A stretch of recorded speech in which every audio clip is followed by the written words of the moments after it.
firewood for her. I would do anything that will be convenient for her. That thing so much affected my emotions. And I now said, okay, you did this to my mother, I must do better to your mother. Are you with me? And I showed her so much love, my mother-in-law, to the point that her younger children began to say, my mother is your girlfriend. You love her more than you love us. So there will be a lot of excess luggage, a lot, boxes like that.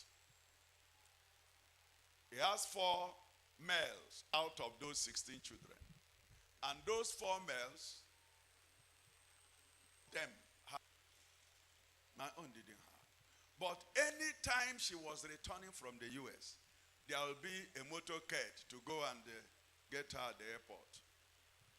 She will come back and all those boxes will be brought out. She must enter my own. But it is my own car to love. But she will always stay with the first son, sir. You call me on phone. She called and said, I want to go to Okigwe. Doing and not carry you. Go with that one. Is this man you are troubling every day? What kind of... Don't mind her. She's only being jealous.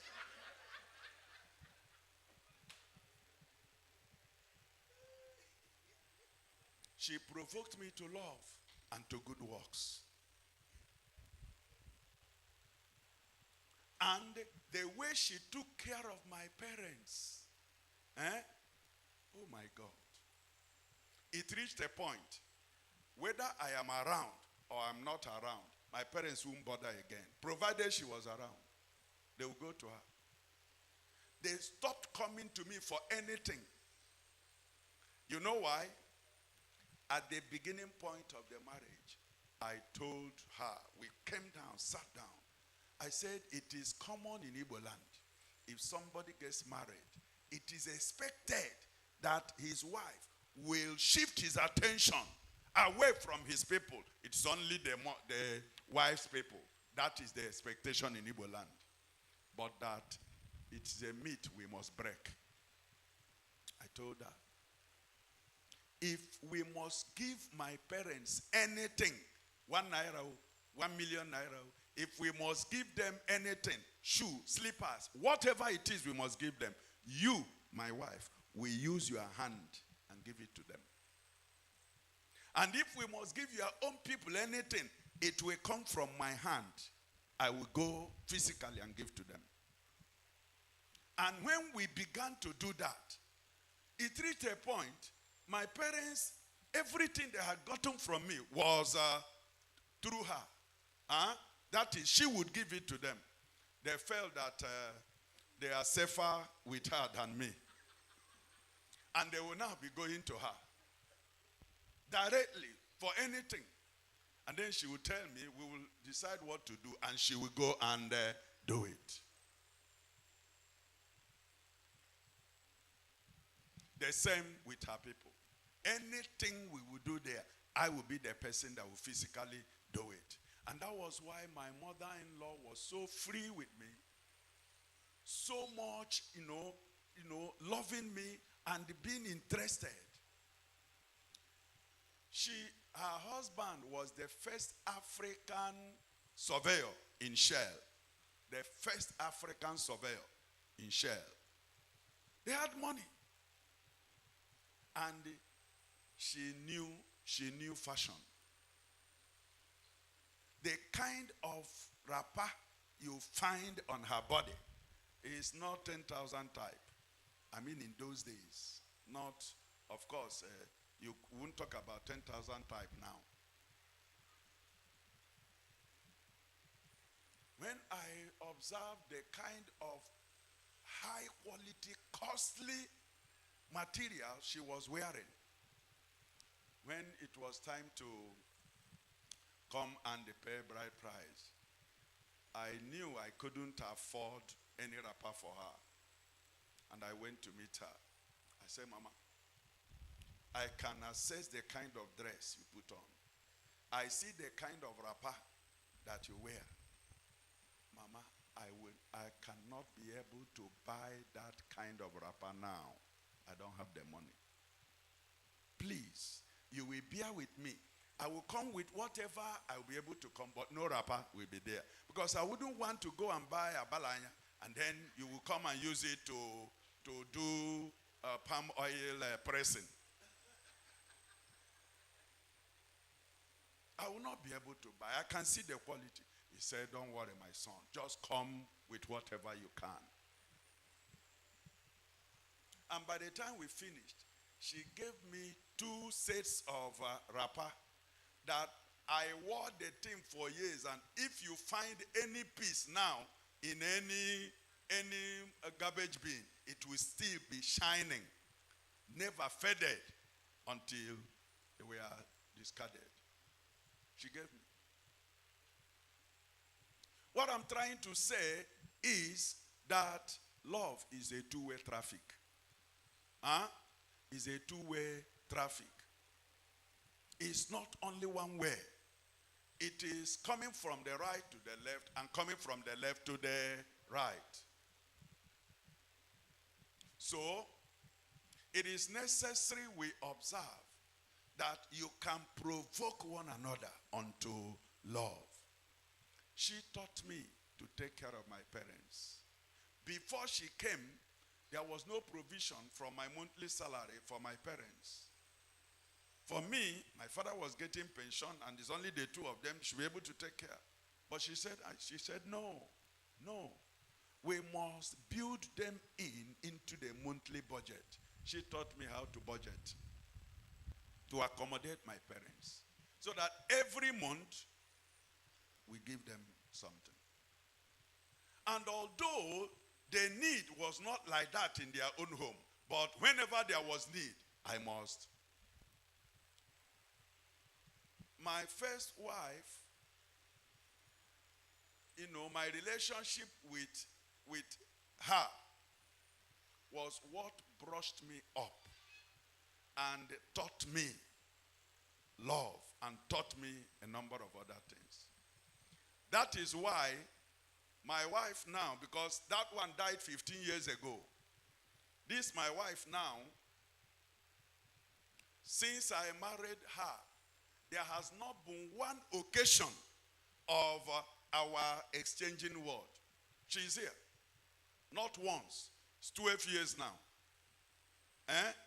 Not once have we exchanged words. It is not because I am an angel or because she's an angel, but my relationship with my first wife taught me to be. And from early childhood, she learned to take authority. You see the younger ones, bodo men, where she is ordering them around till now. Okay, till she died. From my house, somebody among them will complain something. We call one of them. Say, this person said he needs some money. What are you doing there? What's the problem? Oh yeah, give her the something without delay. And what you will hear at the other end, oh nene, that ends the matter. So, when we came together, having been used to that kind of authority, I will say something, and then she will reply, not in this house. Oh.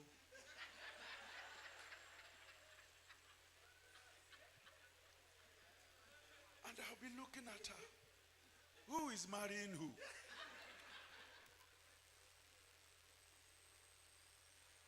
After some time, another thing, she will so authoritative. And then I made up my mind.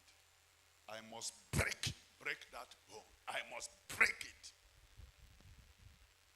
And then one of the days, I heard the voice of the Spirit of God telling me, you want to spoil your marriage.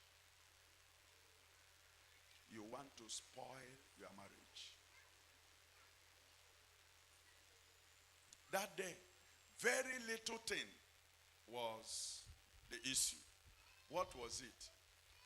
When I grew up, I could bath with water and soap and a sponge. But at the end of my bathing, I'm not using a bowl. I am using ordinary water to carry ordinary hand to carry the water. But after it, you will not know that somebody has used the remaining water. Somebody has used it to bath.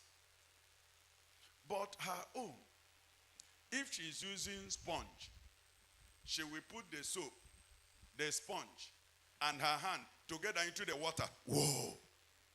And the thing will turn into milk.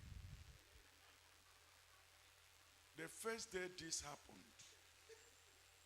I charged. It was so strange. I shouted at her. She said, sorry. I kept quiet. We continued. The next moment, whoa!